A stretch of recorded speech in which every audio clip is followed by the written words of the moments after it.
আজকে আলোচনায় চলে এলাম তোমাদের খুব পরিচিত আইসিএসসিতে থাকা ক্যানভাসার এই গল্পটি নিয়ে। কিন্তু ট্রেনে ঘুমাইয়া পড়তে বেচারা ওভার ক্যারিড হইয়া এই পল্লীগ্রামে নীত হইয়াছে। বেচারা কে? সে কোথায় যাচ্ছিল? তার কাজ কি ছিল? আসার পর তার সঙ্গে কি ঘটনা ঘটেছিল? এইখানে আসবার কারণ কি ছিল বলে আমরা গল্পটিতে দেখি। বিখ্যাত সাহিত্যিক বলাই চাঁদ মুখোপাধ্যায় অর্থাৎ বনফুলের লেখা ক্যানভাসার গল্প থেকে নেওয়া এই উক্তিটিতে বেচারা হচ্ছে ক্যানভাসারের হীরালাল। সে তার কাজ করার জন্য শহরে যাচ্ছিল। তার কাজ শহরের পথে পথে কিংবা অলিতে গলিতে বা কোনো নির্দিষ্ট স্থানে থেকে ফেরি করা, বিশেষ করে দাঁতের মাজন, কলপ ইত্যাদি। পল্লীগ্রামে ঢুকে হীরালাল হাঁক দেয় যে মাজন চাই, ভালো দাঁতের মাজন। সঙ্গে সঙ্গে ভৈরব যে সেই গ্রামের বাসিন্দা পিছনে ঘুরে দেখে তাতে একটা ছোট সুটকেস নিয়ে ক্যানভাসার হীরালাল তাকে মৃদু মৃদু হাসছে। বিস্মিত ভৈরব অচেনা লোকটিকে দেখে এবং জানায় যে সে কোত্থেকে আসে।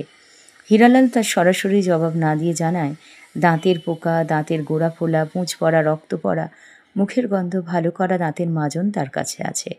তারপর এক কথা দু কথায় তাদের মধ্যে একটা বাগবিতণ্ডা শুরু হয়ে যায়। ভৈরব বলে তারা হচ্ছে দেশের শত্রু। তারা দুনিয়ার যত সব বাজে শৌখিন জিনিস এনে দেশটাকে রসাতলে তলিয়ে দিচ্ছে। হীরালাল বিন্দুমাত্র উত্তেজিত না হয়ে হেসে জবাব দেয় যে দেশে দাঁতের রোগের তো অভাব নেই। ভৈরব আরও রেগে যায়, তাকে গ্রাম থেকে বেরিয়ে যাবার হুকুম পর্যন্ত দিয়ে দেয়। হীরালাল এবার তার যোগ্য জবাব দিতে গায়ের শক্তি প্রয়োগ করে। ভীম গর্জনের সঙ্গে তর্জন গর্জন করে ভৈরব হীরালালের গালে প্রচণ্ড চড় মারে। তাতে হীরালালের বাঁধানো দাঁত খুলে যায়। স্তম্ভিত অবাক ভৈরব তার কুচকুচে কালো মুখের দিকে তাকাতেই হীরালাল হেসে জানায় যে সেটাও অর্থাৎ ভালো কলপ রাখে সে। অহেতুক কেন মারধর করছেন?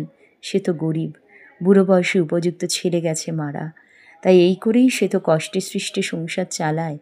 এরপর ভৈরব চুপ হয়ে যায়, মুখ থেকে একটু কথাও বেরোয় না। যখন কথা ফোটে তখন তার মুখ থেকে বেরোয় যে একটা কৌটো মাজন সে নিতে চায়। হীরালালের এই পল্লীগ্রামে আসার প্রথম কারণ ট্রেনে ঘুমিয়ে পড়া, এবং ঘুমিয়ে পড়ার জন্যে সে নির্দিষ্ট স্থানে সময় মতো নামতেও পারে না, শহরে যেতে পারে না। তাই নেমে সে ভাবে যদি কিছু আয় হয় তো দুপুর রোদে তার দাঁতের মাজন বিক্রি করার এক আশায় সে এখানে আসে। আমাদের আলোচনা পর্ব আজকে এখানেই। আবার ফিরে আসবো অন্য কোনো পর্বে ক্যানভাসারের আরও কয়েকটি প্রশ্নের উত্তর তোমাদের কাছে জানাতে চেয়ে। সবাই ভালো থেকো, ধন্যবাদ।